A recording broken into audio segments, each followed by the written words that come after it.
Olá, seja bem-vindo a mais uma aula, que na verdade eu estou um pouco na dúvida, é matemática ou química? Ou não, capitão. Matemática e química. Ah, sim, então mais uma live interdisciplinar com vistas à avaliação parcial que nós teremos neste primeiro trimestre, já neste segundo trimestre, já na próxima semana, certo? E a Oliveira vai começar falando sobre o que, Oliveira?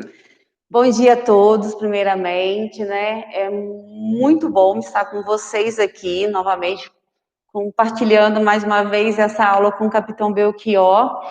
Hoje, dando sequência ao que cai na nossa APEI interdisciplinar, porém referente à química, onde nós vimos os tipos de ligação, relembrando que nós temos a iônica, covalente e a metálica, né? Isso é importantíssimo. Hoje a gente vai ficar um pouco mais preso na parte da geometria molecular e na polaridade das ligações e polaridade das moléculas. Tudo bem? O senhor quer começar? Então vamos lá, eu quero primeiramente indicar uma questão do nosso livro didático, que é a questão de número 52, né, extraída de um vestibular da Universidade Federal do Rio Grande do Norte. Essa questão, ela fala sobre a meia-vida, né, o conceito de meia-vida. Meia-vida que é o tempo necessário para que a quantidade da substância se reduza à metade da inicial. Não é isso, Oliveira? Me corrija se eu estiver errado. Perfeitamente. É um termo muito utilizado dentro da química, principalmente, capitão, quando nós vamos falar sobre datação de carbono, do carbono 14, né? O tempo de meia-vida, porque os elementos que são radioativos, eles apresentam uma meia-vida. Mas o que será essa meia-vida, né? E, na verdade, eu até achei estranho encontrar essa questão no livro de matemática. Não está no livro errado, não, Oliveira? Não tinha que estar no livro de química? Não, não, capitão. Por quê? Isso faz parte da ciência e as ciências elas estão interligadas. Por isso ela está na matemática. A matemática é uma ciência matemática, né, exata, assim como a química. Por isso nós compartilhamos esses exercícios. É isso aí, pessoal. Hoje em dia, o estudo é fragmentado. Vocês têm várias disciplinas aí no ano letivo. Tem a disciplina de português, a disciplina de história, a disciplina de química, de física, mas nem sempre foi assim, né? O estudo, na verdade, como a Tenente Oliveira comentou, né, está todo interligado, né? Então, nós, quando analisamos um problema, aliás, assim, nas situações do cotidiano, quando a gente se depara com uma situação que a gente precisa resolver, a gente não tem ali um roteiro dizendo, olha, essa questão é de matemática, né? Ou então esse problema é de física, ó, para esse problema você precisa usar aquela fórmula. Não, não é assim, a vida não é assim, não é? Então, nós vamos ver por meio dos problemas que nós vamos resolver hoje, que de fato, aquilo que nós estudamos na matemática não é específico, não é exclusividade da matemática, né? Bem, como os assuntos tratados aí na disciplina de química não se restringem, né, às aulas de química, né? Vocês têm vários exemplos, várias situações aí do dia a dia que ilustram, né, a aplicação dos conceitos que são estudados na escola, certo? Pois então, eu vou deixar indicado esse exercício 52 do livro. Se vocês tiverem qualquer dúvida, vocês vão lançar, vão postar ou no chat ou então no nosso fórum de dúvidas lá no ambiente virtual. Vamos tratar aqui de um problema similar, certo? Sobre a meia-vida. Então, eu vou pedir para projetar aqui o gráfico de uma curva exponencial, tá? Então, considere essa curva, tá? Gráfico de uma função Q, com domínio, sendo o intervalo de zero, né, a infinito, que eu vou considerar ilimitado, e contradomínio, os reais, o conjunto dos números reais. Por que no domínio eu estou considerando, né, um intervalo a partir do zero?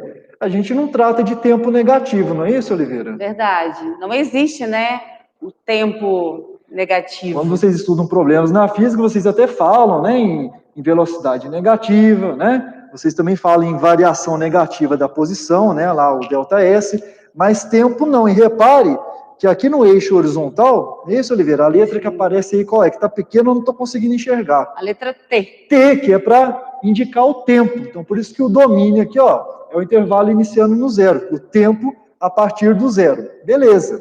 Agora, contra domínio aqui todo o eixo vertical. E aqui a letra Q, que é a função, que é a quantidade de determinada substância em função do tempo. Então, nós temos essa quantidade em função do tempo, dado por essa expressão. A expressão n vezes 4 elevado a menos 0,25t. Repare, me ajuda aqui, Oliveira. Ó, eu tenho uma multiplicação aqui, certo? Esse n é um número fixo, é uma constante. É uma constante. Ok. Agora, aqui na potência, né, nós temos uma potência aqui. Potência tem base e tem expoente. A variável t na expressão está aparecendo onde, Oliveira? Está na base ou está lá no expoente? Expoente, né? Está lá no expoente, né? Eu estou aqui provocando a Oliveira, né? Para fazer assim, resgatar alguns conceitos de matemática e daqui a pouco ela vai me provocar também sobre alguns conceitos de química, né? Eu não sei quem é que vai ficar na saia justa, mas vamos lá. Então, como a variável aparece no expoente, essa expressão corresponde a uma função exponencial. Ah, exponencial, ok. Muito bem, com os dados aqui do gráfico, será que a gente consegue determinar, em primeiro lugar, o valor dessa constante que aparece aqui na expressão, o valor de n? Sim, a gente consegue, porque repare, essa curva, ela inicia no ponto, sobre o eixo vertical, de coordenadas 0 e 4.090,5, certo? A primeira coordenada é 0 porque está sobre o eixo vertical. Ah, ok. E daí? E daí que o fato deste ponto pertencer ao gráfico, já vimos na live anterior, né? Corresponde ao fato das suas coordenadas satisfazerem a expressão. O que isso significa? Significa que, se eu substituir a variável t por 0, então o valor de Q tem que ser 4.096, certo? Beleza. Então eu vou fazer isso. Eu vou considerar que eu vou usar o fato deste ponto pertencer ao gráfico para reescrever a expressão, trocando o t por 0 e o Q por 4.096. Então, eu vou ficar com 4.096 igual a N, que multiplica. Aí, para aqueles que já estavam assim, que essa expressão assusta, não assusta, Oliveira, né? Nossa, demais, gente. Aparecer exponencial com número fracionário. Não, pois é, né? Tem, ó, além de fracionário, ainda o sinal de menos no expoente, né? Então, assim, para complicar a vida mesmo. Não, não é para complicar, não é. Porque, veja, o fato aqui do t ser 0, né, pouco importa aqui, tanto menos quanto o decimal, né? Pouco importa, porque qualquer número multiplicado por 0 dá 0 mesmo. Então vai ficar 4 elevado a 0.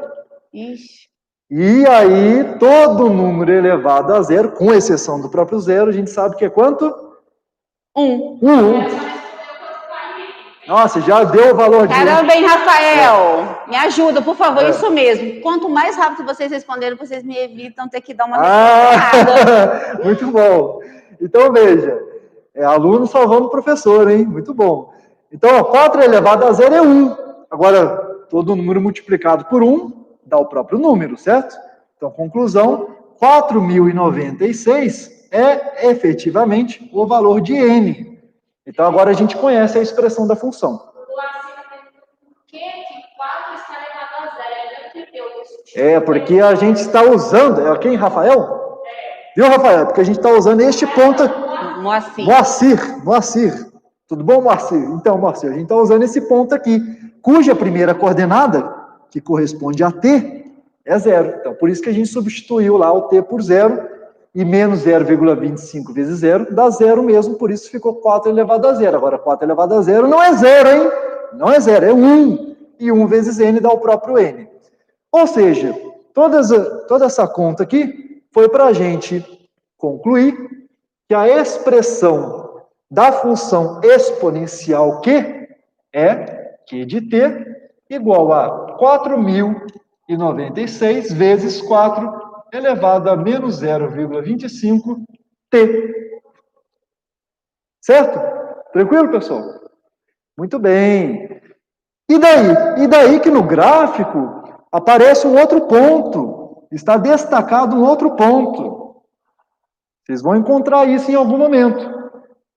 Em alguma questão lá no AVA, não é isso, Oliveira? Verdade. Em alguma avaliação, diga aí. Muito interessante do Rafael. A função não deveria ser crescente, pois A é maior que 1. O A é maior que 1, mas de que A está falando? Calma que eu ainda vou falar desse A. Agora, cuidado, hein? O expoente aqui é negativo, é por isso, tá? Na verdade, repare que pelo fato do expoente ser negativo, a gente poderia reescrever essa expressão da seguinte forma, né? 4.096, eu inverto a base que é 4, 1/4, e aí fica elevado a 0,25t. Então, repare, ó, a base, né, quando a gente faz essa modificação, a gente verifica que a base não é maior do que 1, né? A base aqui é um número que está entre 0 e 1. Beleza. Boa pergunta, Ótimo, né? excelente. Boa observação, isso aí. Então, como eu estava falando, eu tenho um outro ponto aqui. Me ajuda aí, Oliveira. Capitão, mas quando aparecer esse ponto aqui, não sei se eu estou equivocada, é onde eu vou ter que substituir o T, agora o T vale A? Ah, exatamente. Veja, o A, ele está no eixo horizontal, que é onde aparece a variável T. De fato, o A é a primeira coordenada desse ponto, isso. E a segunda coordenada? 64? Ah, 64 aqui, ó. 64 é a ordenada deste ponto. O que significa... Ah, lá vai, hein? O que significa este ponto pertencer ao gráfico da função Q? É isso que a Oliveira comentou agora no início, que se eu substituir o T por A, eu vou ter que encontrar o Q igual a 64. Então, se eu fizer essa substituição, agora eu consigo determinar o valor desse A que aparece aqui. Tá? Repare, se eu tivesse feito isso lá no início, eu não ia conseguir, porque lá no início eu não tinha o valor de N. Agora eu já tenho. Beleza? Então vamos substituir. Então quem é Q? A. Não, Q Q é 64. Opa, segunda, isso aí. Q é 64. Q é 64, isso. Muito bom. Aqui é Ctrl+C, Ctrl+V, né? Com exceção do último aqui. Quem é o T? Sim. Quem é? A. O T é A, isso aí. O T é A. Nós vamos determinar esse A. Agora é o seguinte, ó. Como aqui nós temos base 4, será que a gente consegue reescrever estes números que aparecem aqui na base 4? Por exemplo, 64, né? Quais são as potências de 4? Vamos pensar. 4 ao quadrado, 16. Se eu multiplicar por 4 de novo, opa, 64. Já dá 64, ou seja, 64 é 4 ao cubo. Isso. Agora, eu vou dar uma roubada aqui, que é o seguinte, existe uma potência, porque aqui já é um número grande, né? Eita, não gosto de trabalhar com número grande. Mas olha só, uma potência, um valor consideravelmente grande, que é bom a gente ter em mente, que vez ou outra a gente precisa usar, é o 1024. O 1024 é a mesma coisa que 2 à décima, tá? É importante ter esse valor de referência, é muito importante, tá? 1024 é igual a 2 à décima. Tá, e daí? Eu não estou querendo base 2, eu estou querendo base 4. Ora, e daí? E daí que 2 à décima é a mesma coisa que 2 ao quadrado elevado à quinta. Não é? E o 2 ao quadrado é 4. Ou seja, 1024, tudo isso para dizer que 1024 é 4 elevado à quinta. Agora, o 1024, para eu chegar a 4.096, não é só multiplicar por 4 mais uma vez? Não é? Então se eu multiplicar por 4... 4 elevado à sexta? 4 elevado à sexta, isso aí. 4 elevado a meia dúzia, como dizem os artilheiros, né? Muito bom. Então, se eu multiplico por 4 aqui, vai dar 4.096, mas multiplicando por 4 aqui, como a Oliveira já antecipou, 4 ela me cobra uma paçoca, tá, Oliveira? Quero uma paçoca Me cobra também. uma paçoca, ou um arroz doce, né? Vamos lá.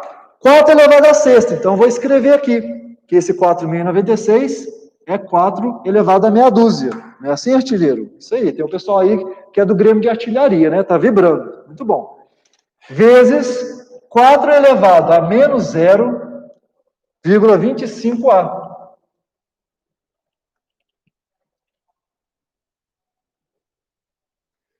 Ora, o que eu faço quando eu tenho um produto de potências de mesma base? Já sei, mas eu não vou falar. Não vai falar, tem algum aluno disso aí? Quero que eu desafie algum aluno responder, porque eu já sei. O que é que a gente vai fazer agora nessa etapa? Eu tenho aqui uma multiplicação de duas potências. Ah, então é só somar o 4 com 4 que dá 8, é isso? Não. Não, leva a O que mão. é, Rafael? É soma do quê? Somar os expoentes, certo? Pois então. Então eu vou manter. Então eu vou manter a base aqui, que é 4, e eu vou somar os expoentes, né? A nossa aula conta com a participação, inclusive, do nosso comandante diretor de ensino, Coronel Vinícius. Vai responder pra gente. Vai responder pra gente agora. Coronel. Né? A soma dos Comandante expoentes. aqui, ó.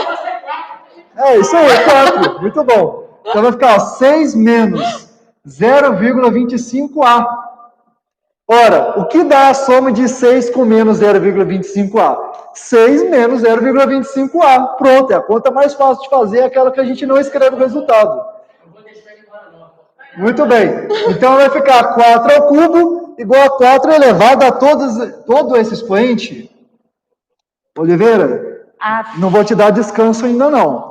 Se eu tenho uma igualdade entre potências e as duas potências estão na mesma base, o que eu concluo sobre os expoentes? Eles são iguais. São iguais, é claro, mas claro, são iguais. Então é a conta que a gente vai fazer agora. É melhor eu fazer essa conta logo, senão eu não vou deixar a Oliveira falar aí da polaridade, né? Então vai ficar, ó, 3 igual a 6 menos 0,25A. Pois bem, vou trazer isso aqui para o primeiro membro e vou levar este para o segundo. Eu vou ficar, então, com 0, aliás, eu não vou escrever mais 0,25 não, cansei. Não gosto de usar representação decimal, número quebrado, essa coisa. Prefiro fração. 0,25 na forma fracionária. Como é? Não é 1/4?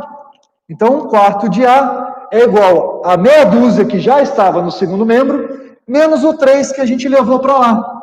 Ora, meia dúzia menos 3 dá o próprio 3. Por que eu estou usando? Pronto, quanto vale A? 12. 12, claro. Mas claro, A é 12, muito bom. Aí, Rafa, temos que cobrar. Então, qual a interpretação? Por exemplo, suponhamos que o tempo aqui esteja em minutos. Tá bom? E aqui eu tenho a quantidade numa determinada unidade. Qual é a interpretação gráfica, então? A interpretação é que inicialmente, ou seja, no tempo zero, a quantidade da substância era igual a 4.096, mas após 12 minutos, essa quantidade decresceu exponencialmente até o valor de 64. Capitão, eu poderia usar esse gráfico do senhor como exemplo de um elemento radioativo, tá? Que nós apresentamos enquanto estamos vivos, e enquanto estamos vivos não tem problema algum, né? Porque ele se mantém constante, que é um isótopo radioativo do elemento carbono, que é o carbono 14. Quando estamos vivos, as quantidades de carbono 14 e carbono 12, elas são constantes.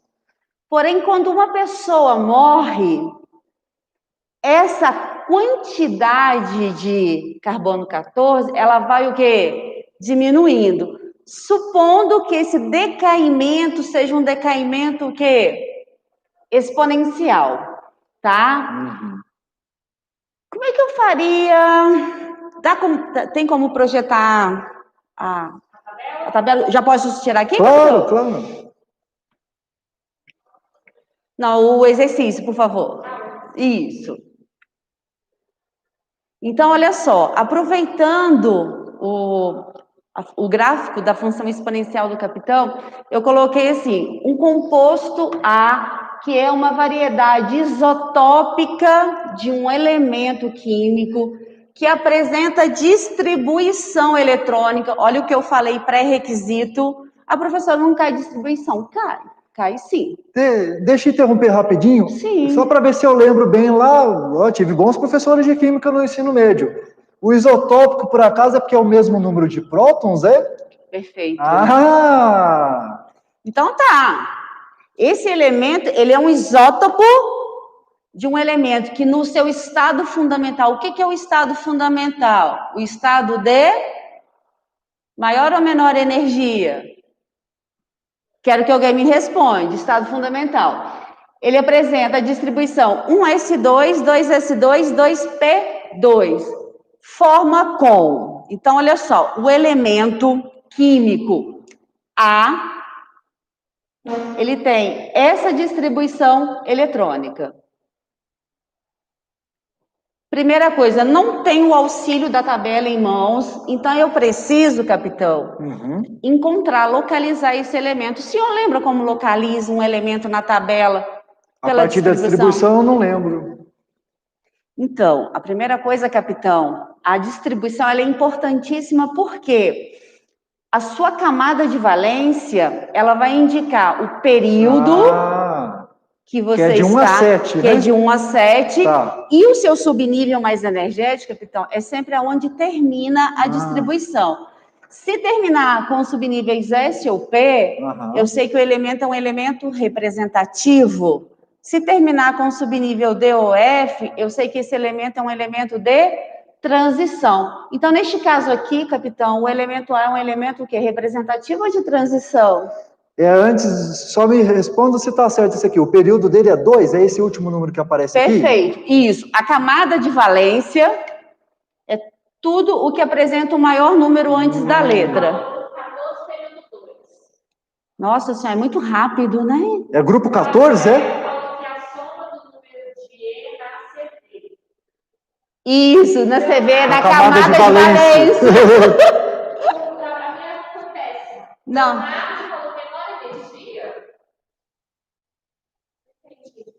Menor energia foi porque eu perguntei do estado o quê? Fundamental. É isso, não é isso não, Léo. É o estado de maior energia de um elemento. Então, o que acontece, Léo? Quando eu vou procurar aqui, capitão, o elemento, o Rafael já falou, né? A camada de valência dele, como é a segunda camada, o Caleb, desculpa, Caleb. Eu sei que esse elemento, ele está no segundo período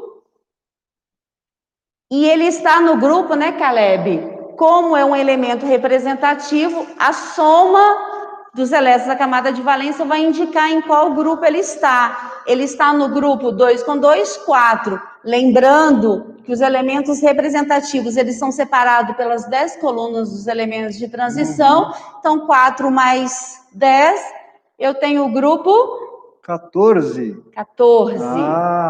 Então, olha só, eu já localizei esse elemento. Se eu for lá no segundo período do grupo 14, eu sei que o elemento em questão é o elemento carbono. Tá? É o elemento carbono. Por isso que eu usei o exemplo do isótopo radioativo carbono 14, tá? E esse carbono 14, ele é muito utilizado para descobrir, capitão, a idade de um fóssil. Tá? Porque quanto mais vai passando o tempo da morte de uma pessoa, essa quantidade de carbono 14, ela vai o quê?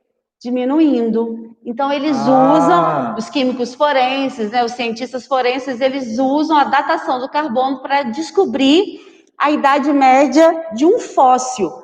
Mas tem que tomar cuidado, porque se passa também muito tempo, essa quantidade vai ficando mínima. Aí já perde um pouco a precisão, já perde a precisão. Então, mas eles conseguem determinar até 70 mil anos após a morte de um ser vivo, né? Por exemplo, até pouco tempo, a mais velha aqui da América era aquela Luzia, né? Parece que já descobriram outro, não é Já isso? descobriram outro. Fizeram a datação lá e viram que era superior, né? Então, e essa datação ela é muito importante, né? Se vocês estão acostumados a verem esses seriados de investigação científica, eles sempre usam a datação do carbono para descobrir quanto tempo aquela pessoa, né, já está morta. Então, vamos lá, eu descobri que a minha substância A, ela é um isótopo do carbono. Então, o que acontece? Esse carbono, ele forma com o hidrogênio um composto iônico AH4. O carbono, ele pode, eu quero que vocês me respondam, o carbono, ele pode unir-se com o hidrogênio para formar um composto iônico? Quem vai mandar a resposta? Carbono e hidrogênio formam um composto iônico? Eu falou que a letra A está Errada. errada. O Rafael respondeu que sim. O Rafael falou que não pode. Não pode, é isso aí. Por que não pode? O carbono, ele é um ametal. Então, ele precisa ganhar elétrons. E o hidrogênio, em hipótese alguma, pode o quê? Perder. Quando eu coloco substância iônica, composto iônico, eu estou dizendo, capitão, que uma espécie perde e a outra ganha. Então, isso daqui está incorreto. Não poderia, porque colocou composto iônico. O hidrogênio sempre ganha? Hidrogênio sempre Só ganha. tem um, né, coitado? Só tem um. Se perder, deixa de ser um elemento químico, né? Vai ficar sem elétrons. Tá. Agora, será que é possível, se o carbono unisse com um halogênio, qualquer halogênio, o halogênio, o senhor sabe qual família que é, capitão? Halogênio, não me lembro. Tá vendo? Mas tem naquele videozinho lá, hein? 1 a 0. Deixei o capitão. Os halogênios, capitão, são os elementos do grupo 17. Ah, o 17. Tá? Aqui, aí, como que eu vou lembrar dos elementos do grupo 17? Eu Qual tenho que é o uma 17? frase. É o do flúor? Qual que é? Fui colonizar o Brasil, índios atacaram flúor, cloro, bromo, iodo, astato. Então, são esses 7, né? Eu conheço uma outra, que os vascaínos não gostam muito, não, que é assim, Flamengo, clube brasileiro, invicto até hoje. Bom, cada um memoriza da forma que achar melhor. Então, o que acontece? Quando eu pego o carbono, tá? Que é um ametal, e uno com um halogênio, que também é um ametal, eu posso ter um composto molecular? Sim, eu posso ter um composto molecular, porque a ligação entre dois ametais é uma ligação de característico o quê? Covalente. Mas agora eu preciso saber se a fórmula do meu composto é AX ao quadrado. Ó, AX, 4, né? 4 átomos do halogênio. Como é que eu faço para descobrir isso? O carbono 6, ele precisa realizar 4 ligações, porque na camada de valência ele tem 4 elétrons. O elemento X, que é o halogênio, está lá no grupo 17, então ele tem na sua camada de valência 7 elétrons. O que acontece? O carbono, para ficar estável, capitão, precisa ganhar quantos elétrons? Lembra que a estabilidade é adquirir a configuração de um gás nobre. E precisa ficar... Porque tem que ficar com 8, é? Excelente, Rafa. Ele precisa ganhar 4 elétrons, em compensação, isso. O halogênio só precisa ganhar 1. Certo. Então, né, ele ganha 1 elétron. O que vai acontecer nessa ligação? A gente sabe que a ligação covalente diferente, capitão, da ligação iônica, ela ocorre com compartilhamento. Não doa, né? Compartilha, não doa, né? Compartilha. Os dois ficam estáveis.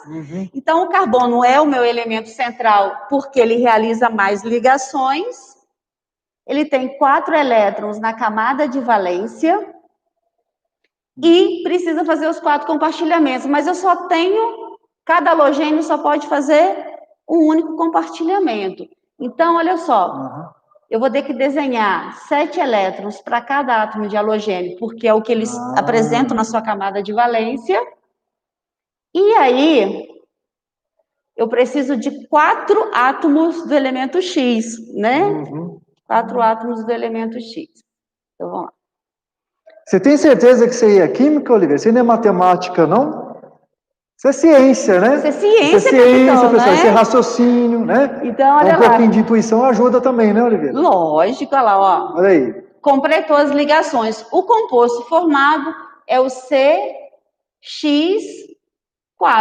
que era justamente o que estava lá na opção B.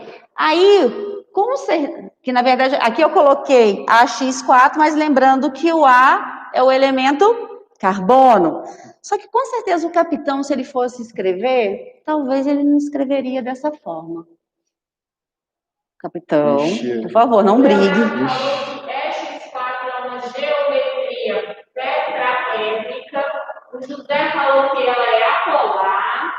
A Stephanie falou que é uma geometria. Gente, arrasou. Olha Capitão, primeiro eu escrevo AX4 e não X4A, porque os meus alunos já sabem que isso daqui estaria o quê?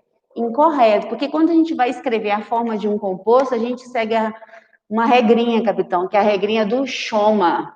Eita, que regra é essa? O Schoma não é a soma, não, tá? É o Schoma mesmo. Carbono, hidrogênio, oxigênio, metal e ametal, que é a ordem para se escrever. Existe uma hierarquia, Existe uma hierarquia na tabela, claro. Nossa. E aí, adorei, porque a Esté, o Léo, o Rafa, tudo responderam. É geometria tetraédrica, é este composto aqui, é uma molécula apolar, porque eu olhei o átomo central, não sobram elétrons no átomo central, eu tenho que olhar o quê? Os ligantes. Se eu tenho todos os ligantes, capitão, iguais ou pares iguais, eu tenho uma molécula o quê? Apolar. Mas olha só, capitão, é uma molécula apolar. Mas e a ligação? É polar ou apolar? A ligação? Uhum. Então, para isso eu precisaria estudar o que é polar, o que é apolar, né? Capitão, para você considerar uma ligação polar ou apolar, você tem que ter o mesmo elemento. Aqui você tem um elemento carbono e aqui são halogênios. Certo. Se os átomos que participam dessa ligação são diferentes, eu tenho uma ligação polar. Se forem diferentes, polar. Se forem diferentes, é polar. Ok. Se fossem elementos iguais, eu teria uma ligação apolar. Apolar. Então, eu tenho uma molécula apolar formada por 4 ligações o quê? 4 ligações polares. Polares. Aí, eu tenho este exemplo aqui, capitão. Quantas ligações polares eu tenho aqui? Mas esse de cima, são os 4 que estão em volta, são iguais? Não são iguais. Pode ver que eu coloquei uma coloração diferente. Mas esse aqui é diferente também do central, é isso? Sim. Então continua tudo polar, não? Sim, 4 ligações polares.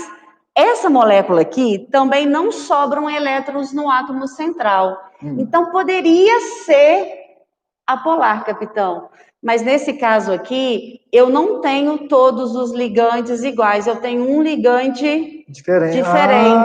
Então, gera uma polaridade. Eu tenho uma molécula polar formada por ligações polares. Entendi. O último exemplo da molécula da geometria tetraédrica, olha só, novamente. Eu tenho pares de ligantes o quê? Diferentes. Certo. Então, gera uma molécula polar ou apolar? Polar, né? São diferentes. E as ligações também são polares, né? Porque diferem do central, né? Isso. Pergunta? Sempre que a molécula tiver 5 átomos e o átomo central não possuir átomos excedentes, a geometria é tetraédrica? Ótima pergunta. Sempre que você tem uma molécula com 5 átomos, você só pode ter a geometria tetraédrica, porque esse elemento, para formar a geometria tetraédrica, o representante maior dele é o grupo 14. Qualquer elemento do grupo 14 tem 4 elétrons na camada de valência, com exceção dos metais que precisam perder, mas todos que são ametais sempre vão formar a geometria o quê? Tetraédrica. Então, o que eu quero falar rapidinho quando você está analisando, capitão, ligação, se os átomos participantes da ligação são diferentes, a ligação é polar. Se os átomos são iguais, a molécula a ligação é apolar. Apolar. Certo. Porém, para olhar a geometria, não basta somente olhar as ligações de uma molécula. Você vai ter que olhar o átomo central, tá? O átomo central. O que vai acontecer? Sobrou elétrons no átomo central? Sobrou elétrons no átomo central? Não tem como. A molécula ela já é polar, tá? Ela já é polar. Não sobrou... Ou seja, você está querendo dizer que os ligantes são iguais. Se a molécula é polar... Se sobrar, já gera uma distribuição desigual de elétrons. Independente se os ligantes são iguais ou diferentes. Sobrou elétrons nesse átomo central, depois eu passo um exemplo para o senhor ver. Tá bom. Vai. Eu vou ficar depois dessa live para o plantão de dúvidas. Vai gerar uma polaridade na molécula. Porém, se no átomo central não sobram elétrons, o que pode acontecer, capitão? Não sobrou elétrons no átomo central, pode ser que a minha molécula também seja polar. Aí sim, a gente vai olhar o quê? Os ligantes, tá bom? Então, sempre que sobrar, a molécula no final já é o quê? Polar. Não sobrou, olha os ligantes. Dúvidas?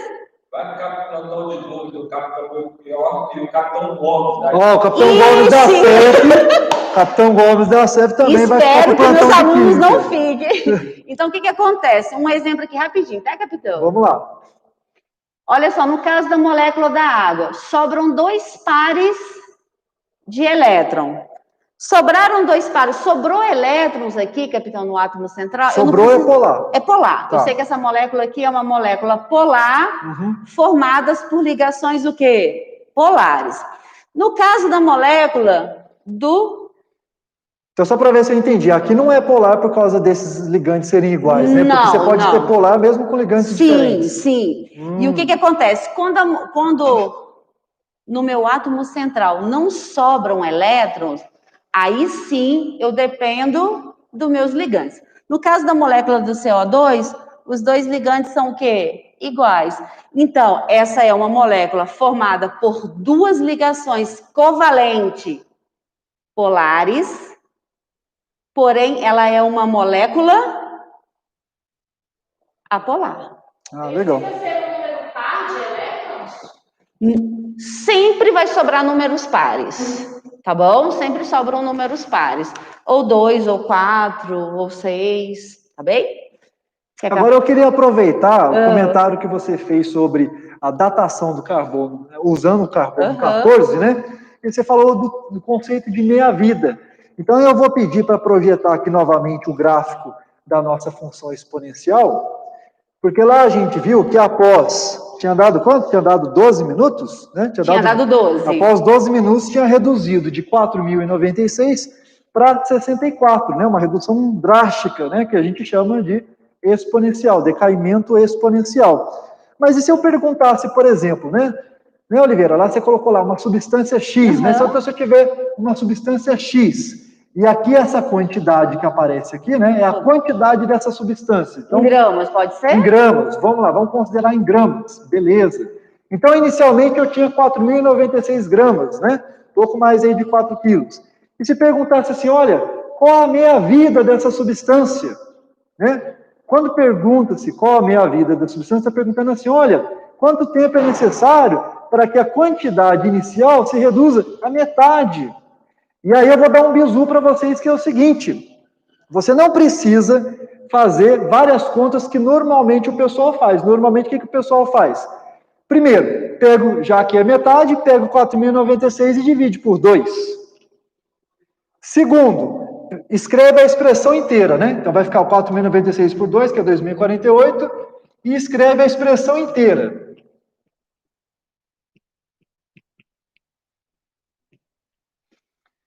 Repare, é desnecessário fazer isso, porque quando ele pega o coeficiente aqui que multiplica o termo exponencial e passa dividindo, no final das contas, qual é o resultado que ele sempre vai encontrar, independente dos valores que estão aqui? Meio. Mas é claro que é meio, porque a conta que ele está fazendo não é justamente para saber quanto tempo é necessário para se reduzir a metade. Em outras palavras, o que eu estou querendo dizer para vocês? Estou querendo dizer duas coisas. Primeiro, que o coeficiente que aparece aqui multiplicando o termo exponencial é sempre a quantidade inicial, que é o 4.096 que a gente fez anteriormente.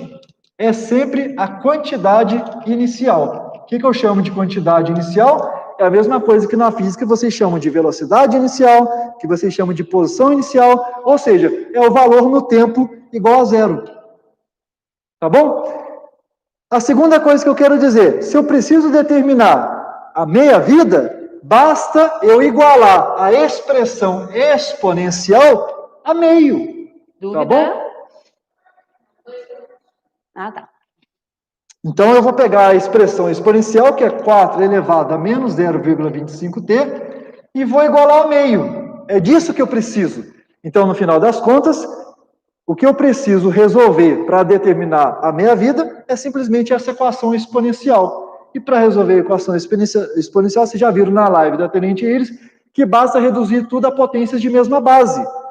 Repare, nossa, mas como é que eu vou escrever meio na base 4? Não, eu sugiro o seguinte, em vez de tentar escrever meio na base 4, escreva tanto o 4 quanto o meio como potências de base 2. Muito bom, olha aí, de base 2, isso aí. Ora, o 4 a gente já tinha escrito anteriormente que é 2 ao quadrado. Que está elevado a menos 0,25t. O meio, né? 1 sobre 2 é a mesma coisa que 2 elevado a menos 1. Né? Meio é o inverso de 2. O inverso de um número é esse número elevado a menos 1. Ora, então o que eu tenho aqui, né? Então eu vou multiplicar os expoentes. Então eu tenho 2 elevado a menos 0,5t, porque eu multipliquei o menos 0,25 por 2, igual a 2 elevado a menos 1. Mais uma vez, quando eu tenho duas potências iguais e essas potências já estão na mesma base, o que eu concluo sobre os expoentes?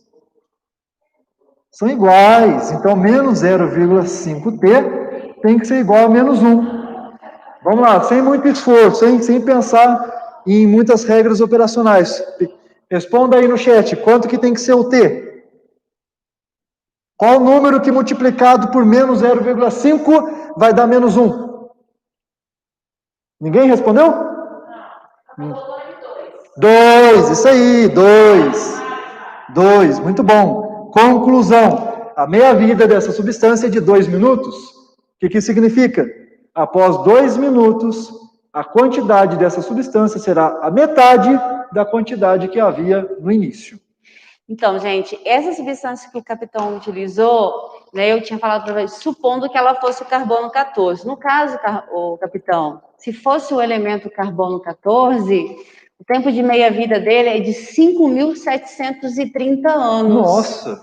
Então, só daqui a 5.730 anos que aquela concentração ali iria cair a metade. Ok. E aí, para a gente encerrar, pessoal, eu vou pedir aqui, eu vou convidar aqui uma personagem muito conhecida de vocês.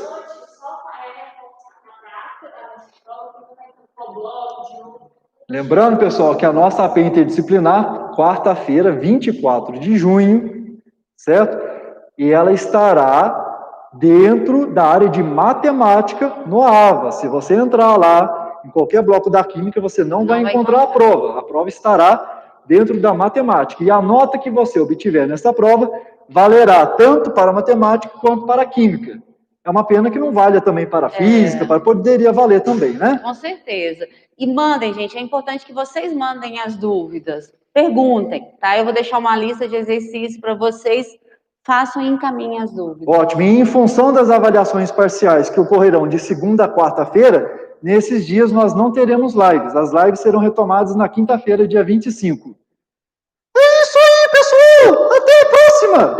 Muito bem, pessoal. Então eu agradeço aí a participação especial do nosso convidado. Bons estudos e boa prova para vocês. Gente, um bom final de semana, descansem, mas estudem, tá? Estamos à disposição, então envie as dúvidas também. Um grande abraço, tchau. Excelente.